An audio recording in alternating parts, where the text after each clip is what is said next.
Good afternoon, everybody. We're very excited to have you join us today. My name is Karen LeBlanc. I am with the Tysons Community Alliance. I work in communications and branding and engagement.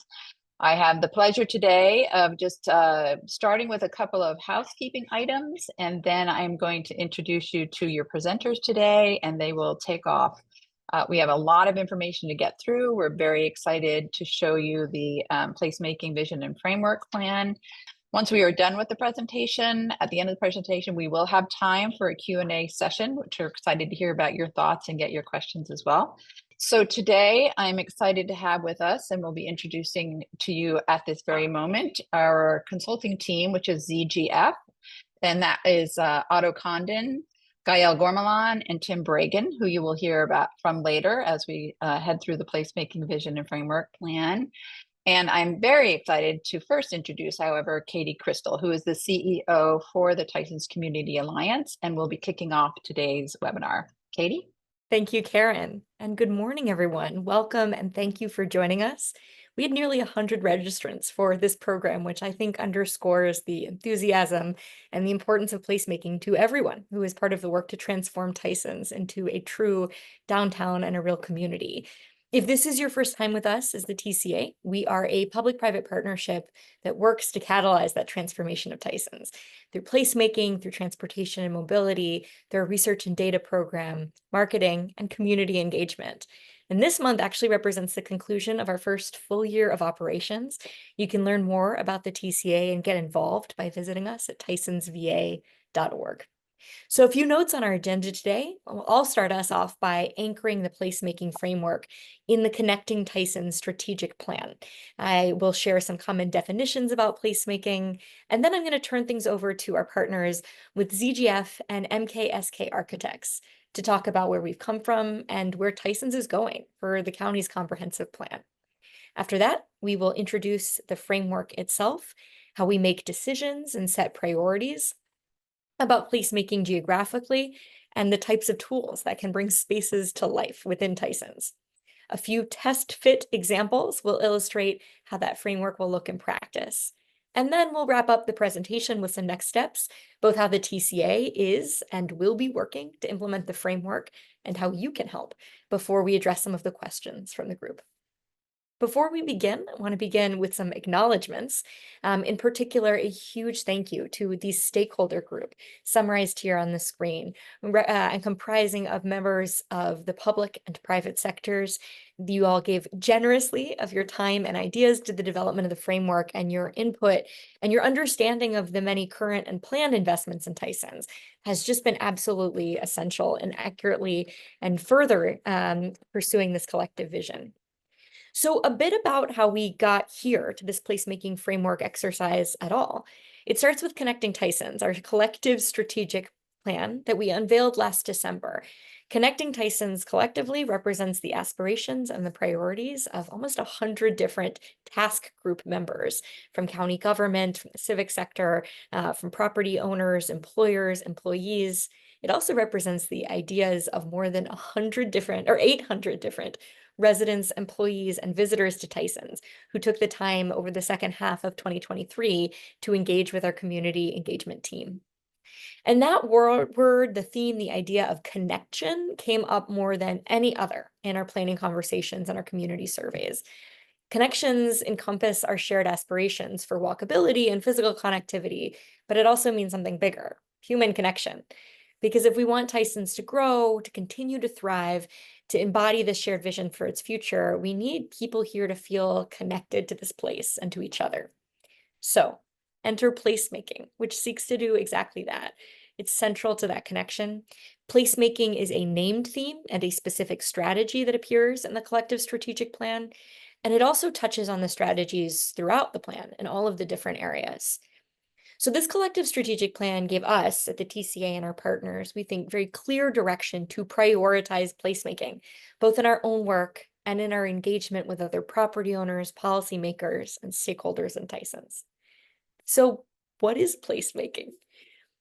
We've borrowed a definition since we launched this work from the National Endowment of the Arts, which describes placemaking as creativity that animates public and private spaces, rejuvenates structures and streetscapes, improves local business viability as well as public safety, and brings together diverse people to celebrate, inspire, and be inspired. We also took a moment to envision what our own vision for placemaking would be to guide this work. We hope to create, and we hope that we have created here in the framework you'll see presented shortly, a comprehensive and implementable placemaking program that will refresh a sense of place in Tysons and help along a renewed identity that really correspond with our mission statement, which is that Tysons should be an inclusive, vibrant, and globally attractive urban center where all thrive. So, how will we realize all of this and what does it look like? Well, it is my pleasure now to turn you over to Otto Condon of ZGF Architects, along with the rest of the team that you'll meet later today, Tim and Gal. Otto has been the key visionary partner, the individual who's been helping put together all of these ideas and aspirations into something indeed implementable. We've been delighted to work with him, and I am very pleased to turn things over to him to tell you a little bit about how we got here and where we're going. Thank you, Katie. We wanted to ensure that the placemaking vision was of the place. And so to do that, we did spend a little bit looking towards the past.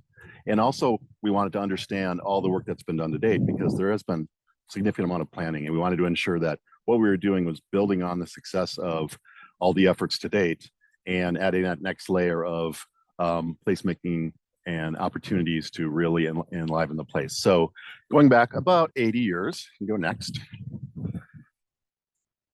Actually, this is, what is today? As everyone knows, it's a large development, primarily retail and offices, and growing to be more diverse. But going back 80 years, 80 plus years, we wanted to identify that, originally it was agricultural fields. The Tysons Corner Market is the little sort of fuchsia circle. Next. Development really started in 72 with the road to Dulles, the development of the mall, and residential growth. Next. By 2002, really the 90s, it had developed into, but is very well recognized as the Edge City, a new idea of downtown, of a work environment, downtown, office, retail, though not necessarily residential. Next. And with the Silver Line coming in 2023, or not 20, now 10 years, it really was the opportunity for the next generation of transit-oriented development. Next. As I mentioned, there's been a lot of planning to date, and we wanted to look at the comprehensive plan 2017. Obviously, with all the stations, that's where the real focus of development, focus of activity is planned to be. Next. And there's significant planning for all the neighborhoods, the land uses, the breaking down of the super blocks, to really have a vision for a mixed use district or community in Tysons. Next. And there are ongoing plans for parks and open space, which includes the introduction of the recreational trail loop, and looking at a series of parks, green spaces throughout all the areas. Next. And this diagram actually shows the future developments that have been approved. And so, we're in a critical point where how do you understand the past, but also take advantage of the developments that are coming, so you can really lay the framework for future placemaking, or placemaking now, which can have a life as Tysons gets further developed. Next. And this is an interesting, looking at just the heat map is where the employees and the visitors are currently. And obviously it's along the transit, along the malls. That is where the majority of visitors are. The employees are spread throughout. At this point, we didn't have any residential information, so we couldn't include that, but we anticipate that is ultimately going to be ingrained throughout the district itself also. Next. So with that quick understanding of the historic and the future structure of Tysons, we wanted to define a framework that could define where how we would organize the strategies for placemaking on the locations. So next. The silver line is probably the greatest defining feature for placemaking, because it is the opportunity for where most of the higher density development is going to happen, and that's where there's arrival, where you really want to create the places for people and the community. Next. And also the future BRT line is another opportunity to connect, and as Katie said, connect is always critical to the vision for Tysons. And the next, the loop or the circuit is really can grow to become the embrace for Tysons, and really ties everything together. It frames the higher density, it can connect to the neighborhoods. Next. And looking at the transit, we call this the welcome. These nodes are where people will be coming by transit or leaving by transit, and it is a great opportunity to really create the placemaking, so when you come to Tysons, you're in Tysons. And next. And then there's engage. Along the loop is another opportunity for really connecting the neighborhoods and the loop, and creating further opportunities to engage with the community members to engage and enjoy the public realm. Next. So I'm going to talk about the toolbox, and then Tim's going to join, actually talking about the toolbox and then pathway to placemaking. Next. So as we were working with the stakeholders and TCA, it became really clear that one of the core values for placemaking was that we had to ensure that it supported a diverse and inclusive community.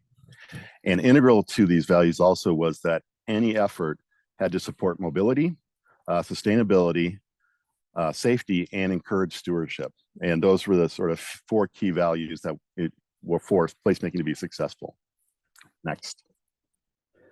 For our strategies, we have it at sort of 2 scales. First is the placemaking, we call them design drivers. It's, placemaking can take on different experiences. And so in some neighborhoods, it might be an opportunity to educate, it might be an opportunity to entertain, it might be an opportunity to nourish, or even play. And so as the various sites are developed, they can each create this sort of series of experiences throughout Tysons. So they're really complementary, and they actually contribute to the larger whole.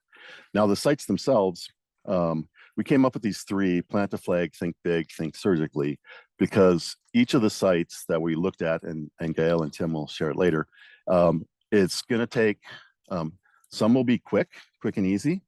Some will require more stewardship. Some might be and a greater investment. So the plant a flag was, where's a place that you really want to create something that says this is going to happen here, and that you're going to basically lay out the groundwork for future development. Think big was, what are the big ideas that might take a little longer both to realize, but also go beyond the immediate site.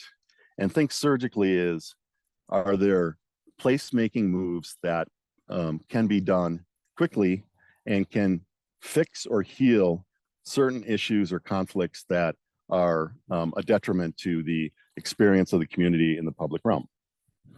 So with this structure and values defined, next, we got into tools. And Tim, do you want to take over? Yeah, thanks, Otto. I think, the tools are the part where we as designers start to get really excited about getting our hands dirty and working with folks. So the idea is these are more implementable, more directed towards actions. And we're seeing kind of broad categories of art, nature, experience, and wayfinding as ways of getting into these. If you go to the next slide, we start to sort of break those down into specific actions that can be taken on the site. So, we're thinking of art as focused on impact, creating interest and uniqueness in these places, bringing people together. nature broadly, about kind of greening spaces up, making them more welcoming, working with things like scale and character, again, to kind of make these places more approachable and places people want to be. Experience is really about program, activation, interest, and excitement. And then wayfinding, also really important for connecting people from one place to another, obviously, but really starting to kind of shrink down the scale, improving mobility, connectivity. And I think it's worth pointing out that each of these categories, there's overlap, and there's ways that you can think about hybridizing them to really kind of emphasize and maximize the value of each one. So wayfinding is a great example where there may be art components to that or experiential components that really make it more powerful. Next slide. So we started by, how do you take these values, strategies, and tools and apply them? We start with a site that we think has the potentials to become someplace special. If you want to go to the next slide. We think about how the values and strategies can influence and really be activated and actuated on that. How do we apply the values? What are the most effective strategies for each site? Those are the kind of questions we're asking at this point. Next slide. And then finally, taking the tools and applying them based on constraints and opportunities. Which of these tools leverage the maximum sort of opportunity of each site? Next slide.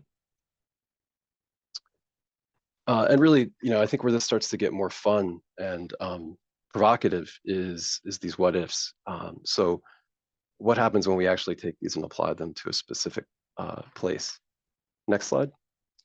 Getting into that process, we started by identifying a number, and this obviously relates back to the framework that Otto was talking about. So within these locations that we identified as potential nodes and opportunities, we started to drill down into specific sites that have some potential. And this was part of a process with a number of stakeholders, and we did a fair amount of research to kind of begin to break this down, eventually culminating in 6 sites on the next slide, where we wanted to try specific interventions. And so we'll kind of go through each of those one at a time and talk about how we applied the toolkit, and you'll have a chance to see kind of what opportunities emerge as we do that. Next slide. So Gail, do you want to jump in and kick off the first one?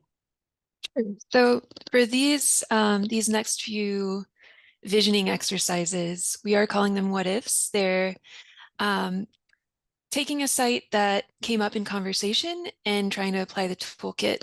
So for this first one, we wanted to walk you through a what if along Scott's Run. This is along Old Meadow Road.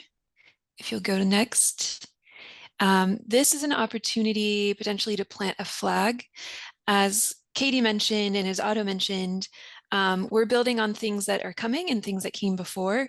There's an existing trail that's running along Scott's Run.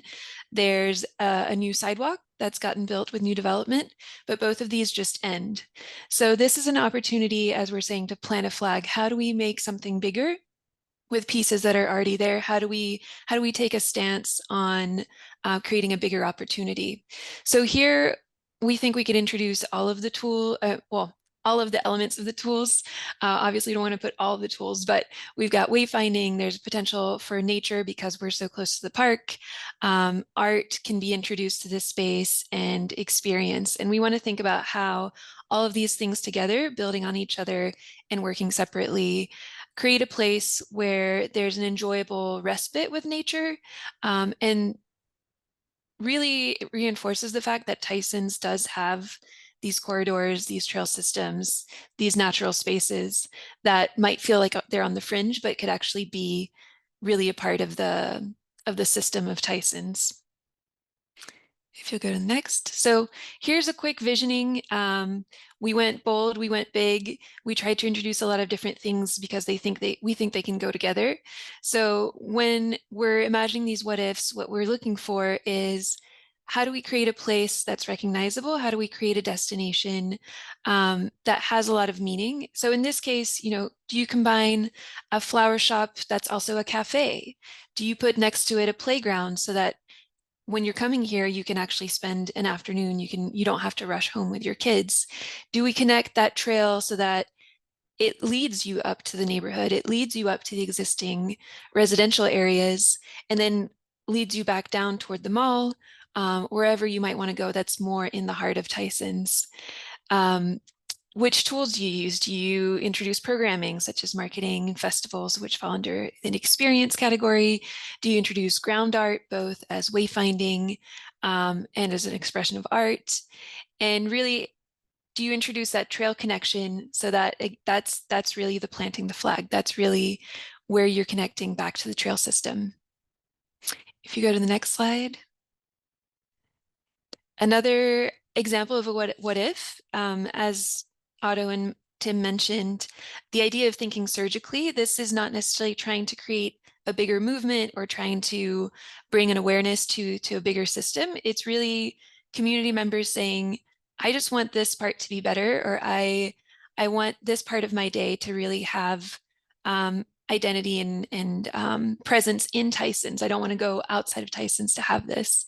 So in this case, we're looking right outside of the borough. We've got the Greensboro Metro. We've got that multi-use development.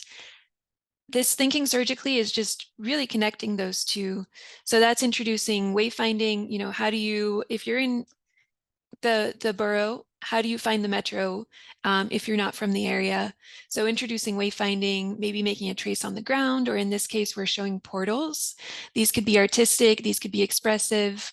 There could also be typography as a type of sculpture that both kind of reminds you of where you are and celebrates that, but also acts as a visual counterpoint to the murals that might already be there. As far as programming, you could have game watches that I think have already happened on this site or nearby. You can have pop-up cafes that really make that last experience of you leaving Tysons or coming into Tysons be a moment in Tysons and really just be part of your day. Next slide, I'll hand it back over to Tim for a few more examples. Yeah, so thanks, Kyle. So this is where we get into kind of thinking big. How do you envision ways of potentially transforming sites, thinking further ahead into the future about how they can become quite active and central to Tysons, potentially transformative.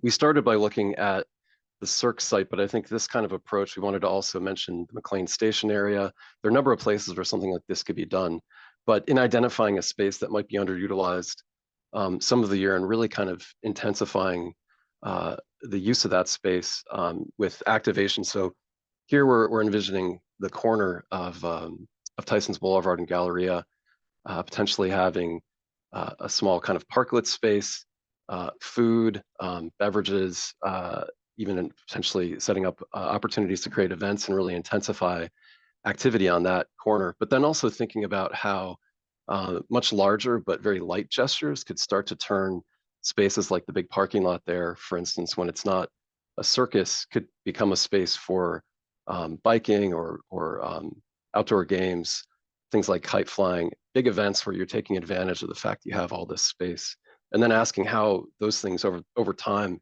can start to build energy and momentum towards a larger public gesture. Next slide. Oh, Gail, do you want to talk about this one? Or is it me? I forget. Yeah, this one is Sorry. another plant a flag opportunity. A lot of the conversations we had with working groups and just through our conversations in Tysons really connect back to how do I get away from my car, and how do I, if I am able to get away from my car, have an experience that makes me want to take the bus, you know, take a scooter, take a bicycle, or walk. So part of that could be that connector trail, but part of it is outside of these main hubs that we're going to have with the metro and with the trail loop, connecting assets of the community, but at a human scale. So in this case, we're showing a bus stop being celebrated so that you know where the bus stop is, you know that it's a bus stop. It's this celebratory, you know, beautiful element. There's also a lot of pedestrian connectivity. You have crosswalks. They're a lot more bold. You have murals that create an idea of, you know, maybe they are about transit. Maybe they are about walking and biking and scootering around. Also on the more logistical front, introducing a map, introducing a schedule of where all the transit options are, signaling where there might be a bike share station, signaling, where a rack might be to put away a scooter, and introducing a bunch of playful elements as well. So, is ground paint a component? Do you have a decorative canopy? Do you have a painted bus lane? So these are all things that together really signal we are celebrating the fact that this is not just a parking lot. It's not just a beloved community asset.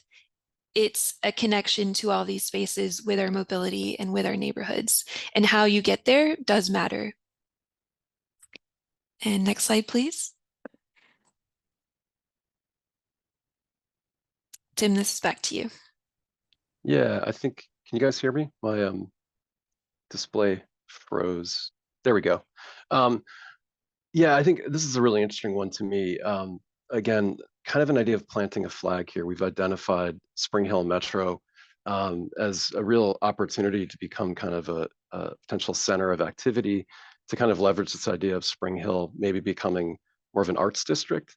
And in walking around that site, we identified this, what we're calling an urban artifact.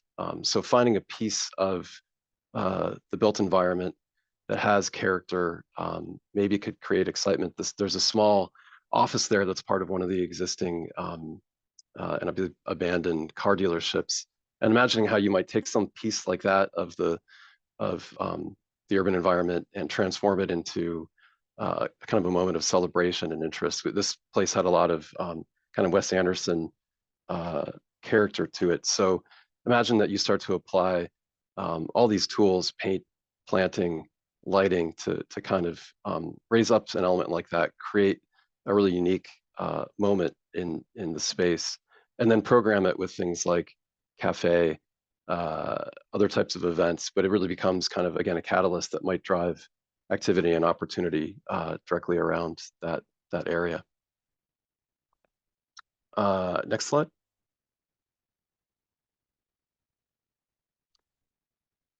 And then again, another think surgical, another move that's about connection. This is between kind of Capital One and the Mile, and another part of the recreational trail loop that's been identified, but one where we know that the connectivity for pedestrians is not quite as welcoming and active as maybe it wants to be. So thinking about how we bridge from existing resources, existing places like Capital One Center. There's an existing dog park there at the Mile. We know there's more development and activation and that's going to happen there. So how do we start to kind of knit those together through maybe some light moves, again, like ground paint and traces, activating pedestrian connections through there, but also maybe programming things. We have examples like the outdoor gym. Maybe there's opportunities for community gardens, more planting to kind of create a much more livable and welcoming connector there. Again, kind of seeding opportunity for the future there. Next slide. The final one we wanted to show as a what if is less site specific. We wanted to test this on a larger scale.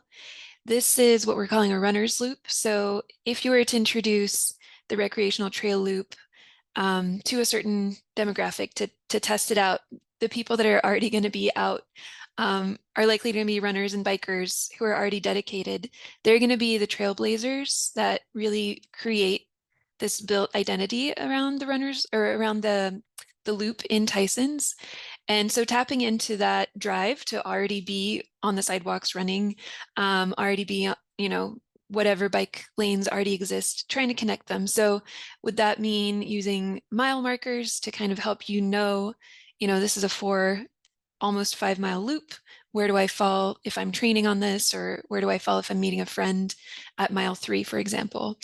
Traffic calming, so that not only are you as the user of the loop being aware of your own safety, but you're also kind of signaling to drivers and to other people who might not know about this loop that this is a shared space, that this is something that's intended for non-car users. Ground traces, bicycle racks. These just kind of they just reinforce over and over, this is a space for bicycles, this is a space for runners.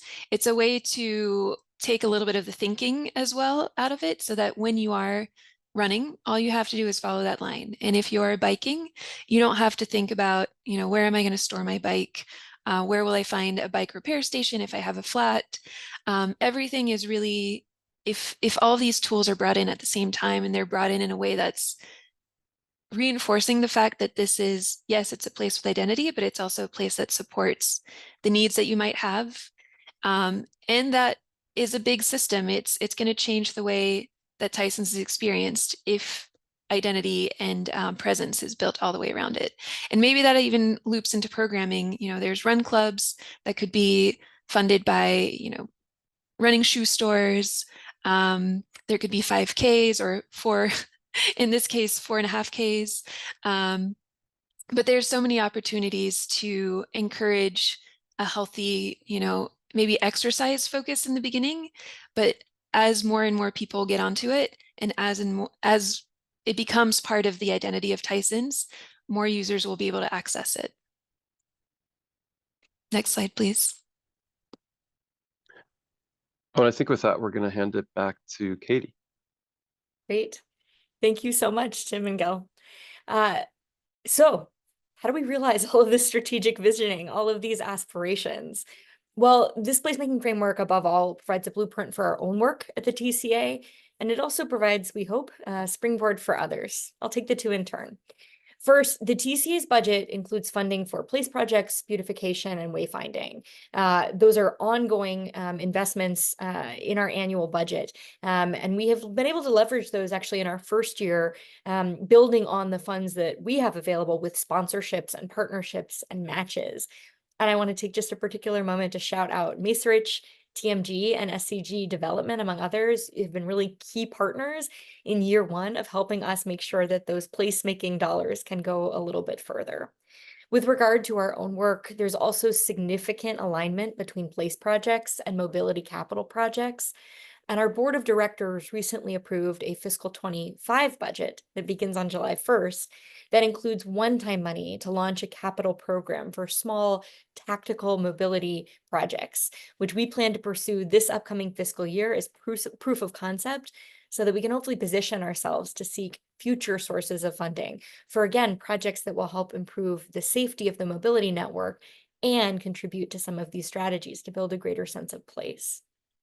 As we welcome a new TCA Director of Placemaking early in the new fiscal year, which is to say, we hope next month, we will be evaluating sites to maximize impact as well as deliver on the strategy and identify 3 projects to illustrate each of the 3 strategies: plant a flag, think surgically, and think big.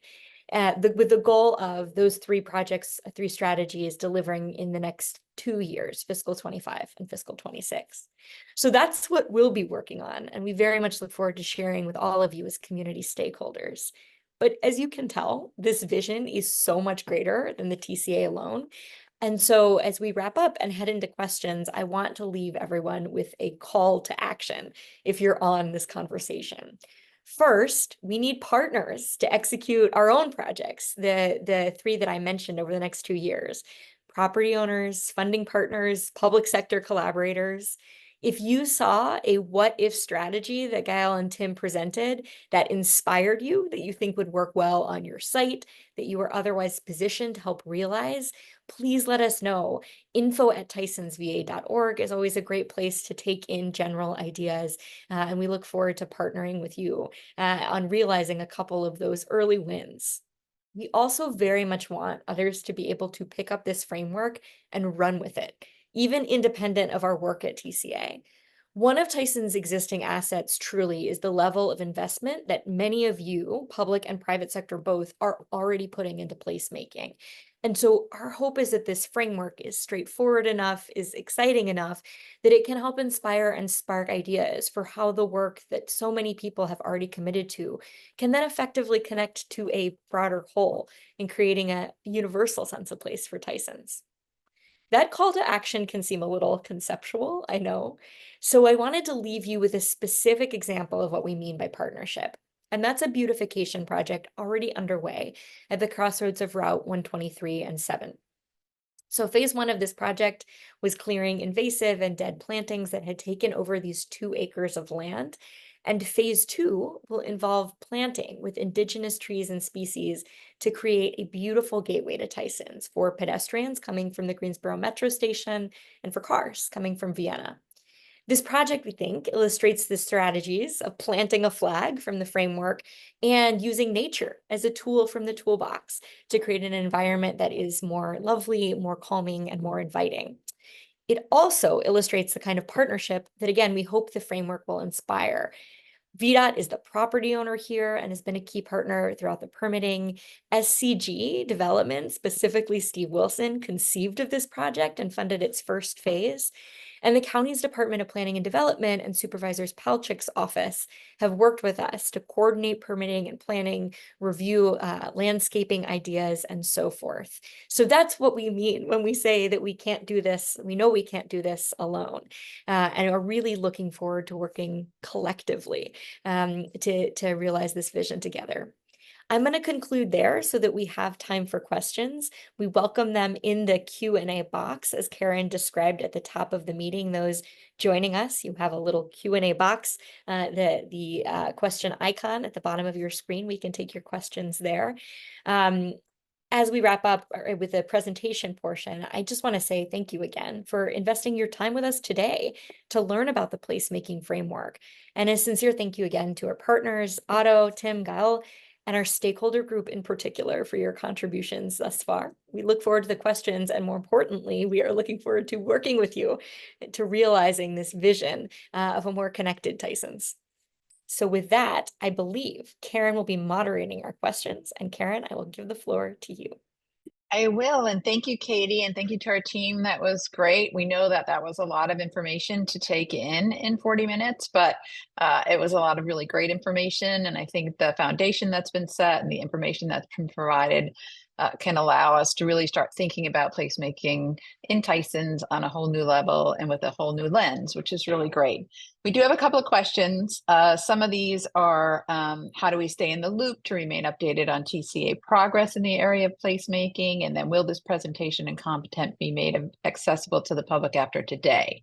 So for the first one, to remain in the loop, you can go to tysonsva.org and sign up for our newsletter. You can follow us on social. All of our social feeds and links are on the website. And we often provide information in our newsletter. The second thing you could do is join our Tysons Teammates program. We have over 115 people that are now involved in our Tysons Teammates program. This is a program that allows you insider first knowledge of things that are happening in the TCA, as in you get the newsletter before everybody else, and then you get invited to participate in policy discussions, social and networking opportunities, and also volunteer networking opportunities. Not only are we looking for partners to help us, but we also like to partner with our other folks and volunteer out in the community as well.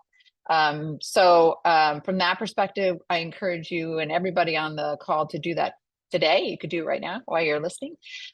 Secondly, the presentation and content will be made accessible to the public today. As we noted in the beginning, the webinar is being recorded, and we will be posting this on our website along with some additional general information, and we'll be updating that as we continue moving forward.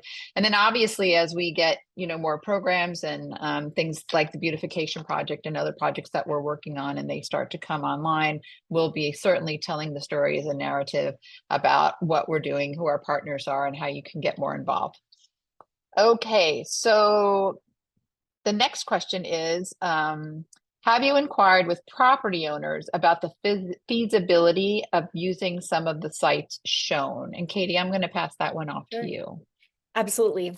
It's a mix. There are some of the sites shown are places where we're engaged in active conversation about everything from easements to realizing some of these projects and visions to truly what ifs, as Tim, Otto, and Gal phrased it.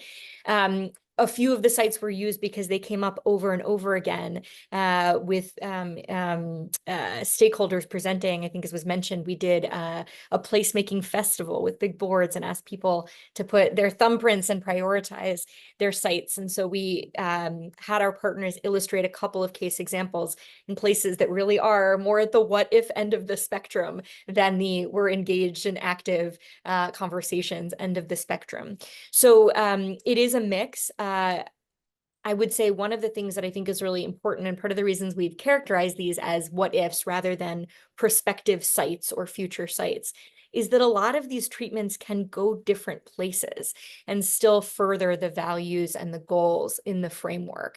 Tim mentioned that in particular with the playground for all. We know that's a model that can work in multiple places. So as we think about pursuing, as I noted, the three examples that will really comprise our placemaking work program over the next couple of years, we will be very eager for property owners. And I will note that includes the county. Fairfax County has been a great partner, whether that's the Parks Authority or DPD, to try to realize some of these visions. The actual projects we pursue will be a mix of what's feasible and, of course, what furthers those values and those objectives. So a long answer to a short question, but I would say a little bit of everything in terms of how far down we are the path of those conversations.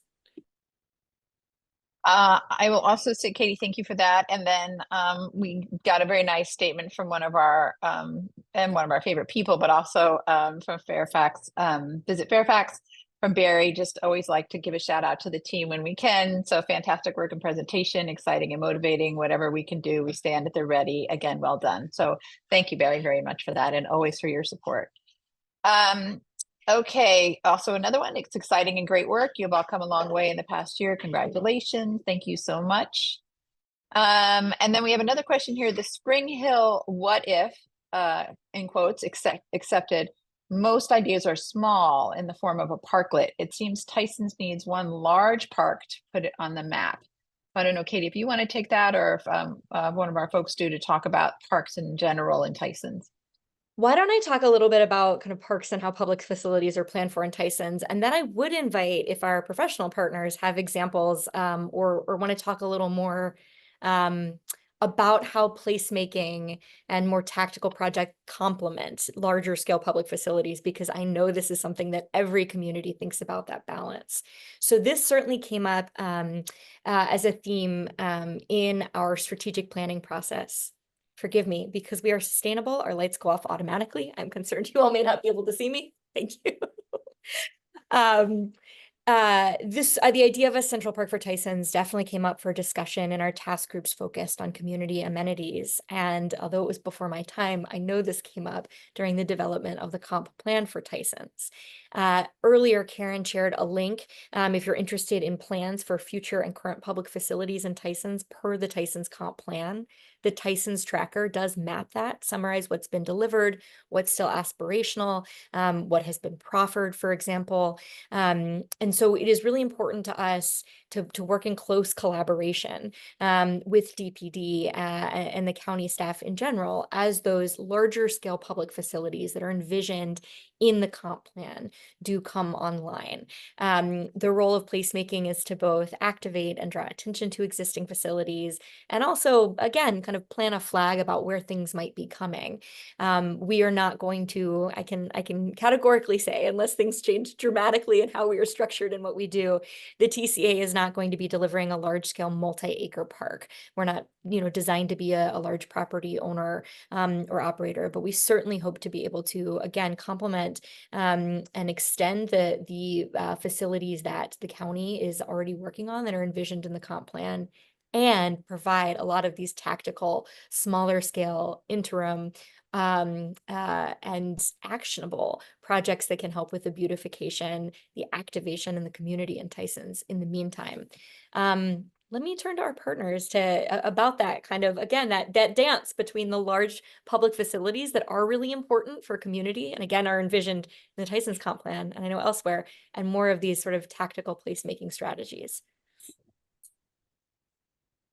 I would reinforce that.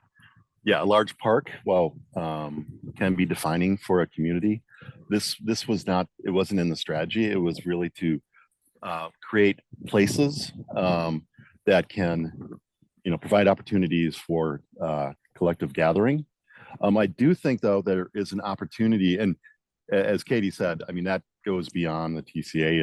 It's a county developer, property owner negotiation. Now, some of these schemes, like the Spring Hill or even the Metro, the 2 Metro schemes, I think this is where placemaking can have a catalytic effect. It's like if you start to create a space that becomes truly beloved by the community and is programmed, it can influence, because there is going to be future development in these places, but, maybe the future development can start to incorporate the places that have been defined. And so they have a life that becomes the identity for Tysons.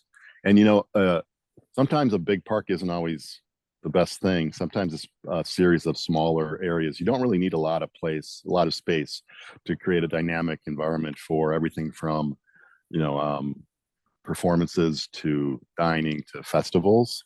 And sometimes even having a network of spaces, which we were intrigued by, like the Capital One, the McLean Station area, is like, what if you, and the ballpark in that area, it's like, what if you had a sort of series, kind of a progressive open space that you really could experience it generationally and programmatically, that it does in its cumulative effect, it creates a large park. It's just not a large park. So I don't, Tim or Gail, do you want to add on? Well, I'll start off by saying, if you're talking about building large parks to change cities, as the landscape architect, you're preaching to the choir at some level. That idea gets me excited. I think Otto made a lot of good points, though, that the intention at some level behind this type of exercise is to start to figure out those places and those opportunities that can really rise over time, and start to fill that niche, fill that role. But it is about getting people excited, showing that there are these locations that could actually start to build up. But I think, this idea of a network makes a lot of sense as well. And you see a lot of examples in contemporary cities where there is build out and it becomes harder to find singular spaces, but you start to think systemically. So that's part of the reason why we kind of centered around this idea of the trail loop. Can something like that's already a piece of the comprehensive plan start to inform a more thoughtful way of building up something that amounts to having that kind of impact throughout the whole city, but really also be accessible to people on the ground in a lot of different neighborhoods as well. So I don't know, a lot of ways to go with that. It's an exciting question. Actually, I was gonna add one more thing, actually. Yeah. Just something that, in planning and parks, there is a theory that it's the 5-minute neighborhoods, 10-minute neighborhoods, that every resident should be within access to a 5-minute park. And I think that reinforces what Tim had talked about with the loop. It's like you're really creating opportunities for like daily activity that within 5 minutes you can get to. With a large park, sometimes it is going to be, accessibility will be easy accessibility can be limited depending on where it is. So I think that's another way to look at it, as it is the network, and you're really trying to provide the amenity to the whole community. In the best case, you have both, right? You have one, maybe some sort of central or big place that really people think about when they think about Tysons. The sort of defining one is like Central Park. That's all the way at one extreme, but also have the network that allows people to kind of engage on a daily basis, make it part of make those spaces part of their daily lives. Anyway, we could talk for a long time about that. I should probably give the mic back to That's fine. That's all great. And that's all really great information. Thank you, everybody. Sally, you and I can talk offline about some of the other stuff that you're looking for. I'm happy to do that with you, and looking forward to what your thought is about what might be useful to the residents. That would be great. And then we just have one other comment. And as I know Katie and everybody's been talking about all along, our partners, I've been looking at the attendee list. It's a joy, quite frankly, to see all of the people that are online that are either people that we are partnering with, people on our board, people like obviously WMATA and other folks that are here, consultants that we work with. And then a lot of people from the county, which we love. And we really want to say thank you to all of you for all the work that you do as well. I will point out that one of our board members, Jonathan Griffith, is with Capital One, has also pointed out, and we should point this out in general, and as far as we talk about public parks, but also other parks and opportunities that are available out there. And for instance, Capital One is that there are a series of what he's calling sequences that are coming online. Obviously the Perch, which I'm sure nearly everybody on this call has either visited or knows about. Then also the Metro Park, which is coming on in 2025, Capital One East Kids Park. And then there's the baseball park, which I took the Metro yesterday to go to a meeting and went by the baseball park, and it's just always so fun to go by there and see all the activation and then see all the signs and the banners that are up there. So again, placemaking right here in our backyard, which is great. That's the end of the questions and comments that I have. And so if you want Katie to go ahead and close it out, I think we're good. Again, please feel free to post a question if you want one. I'm not looking to rush anybody off. And just to repeat, if you go to tysonsva.org to sign up and for more information, and then yes, we will be posting this webinar along with additional information on everything we're working on going forward. Thank you, Karen. And I'll just conclude by reiterating a point that you had made, I think that we've made a few times, which is what an asset we are already building on in Tysons. This is a community with major stakeholders, Cap One very much included, major property owners and the county, as well as a key stakeholder that have already understood since prior to even our founding as the TCA, the importance of placemaking for this community. So we are really delighted to be here. We hope to help coordinate, build on, make all of that work a little greater even than the sum of its already really excellent parts. So thank you. I was really pleased to see that our first couple of questions were about staying engaged with us. We are looking forward to communicating our work as it continues. I want to invite everyone again to visit us at tysonsva.org. tysonsva.org. When the stakes are high, it's just so easy to get that wrong. tysonsva.org.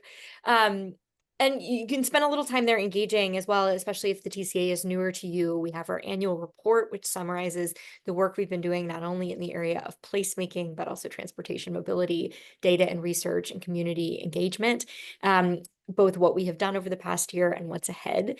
Our programs are very much interlinked and interdependent. And so placemaking will matter just as much for community engagement, research and transportation and mobility as it does for its own sphere of work. So I will conclude then again with that other sincere thanks to our stakeholder group in particular, to all of you for the investments you've already made, for the time that you've spent with us, and for all of the partnership that we know is still to come. Thanks.